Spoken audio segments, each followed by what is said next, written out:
श्री स्वामी समर्थ मंडळी. तर सकाळी सकाळी मस्त आम्ही चहा खारीचा नाश्ता केला होता. आणि ही खारी काय आमच्या कृषीबाईला जास्त आवडत नाही, कारण की तिचं तूप ना घशाला चिटकतं. ती ना थंड खाते, त्यामुळे तिच्यासोबत तसं होतं. मग ना मी तिला आहे ना थोडं नॉर्मल गरम दिलं होतं. तिला म्हटलं पटकन खाऊन घे. त्यानंतर बनवायचं होतं मला स्वयंपाक. आणि आज ना मी अगोदर स्वयंपाक बनवून घेतला आणि मग अंघोळ केली होती.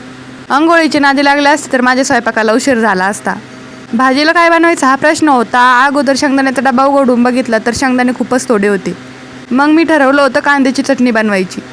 मग कांदा कापून घेतला. आणि कांदा कापायचं म्हटलं थोडं रडावंच लागतं, नाहीतर कांदा कापल्यासारखंच वाटत नाही. एकीकडे माझा कांदा परतत होता आणि एकीकडे मी ना लगेचच चपात्या पण बनवून घेतल्या. स्वयंपाक बनवूस तर बघा मी एवढे घामण डबडब झाले होते. आणि त्यामुळेच ना मी आवर्जून बाहेर चूल पेटवत असते. पण आता 2-3 दिवस तर गॅसवरच करायची वेळ आहे माझ्यावर. कांद्याची चटणी माझी झाली होती, पण तेवढ्यावरच नव्हतं बरं का मंडळी. आमच्या बाबांना ना ती काही आवडत नाही. आणि त्यामुळेच ना मी थोडासा आंब्याचा रस पण बनवला होता. आणि बघा असा होता आजचा आमचा मेन्यू. आणि बऱ्याच दिवसानंतर असा हा योग आला होता. म्हणजे आम्ही नको नवरा बायको ना सोबतच जेवण करत होतो. रोज ना ते सकाळी डब्बा घेऊन जात असतात. आणि आमचे छोटे छंबुड्याची पण मध्ये लुडबुड चालू होती. व्हिडिओ आवडला असेल तर लाईक आणि सबस्क्राईब करा.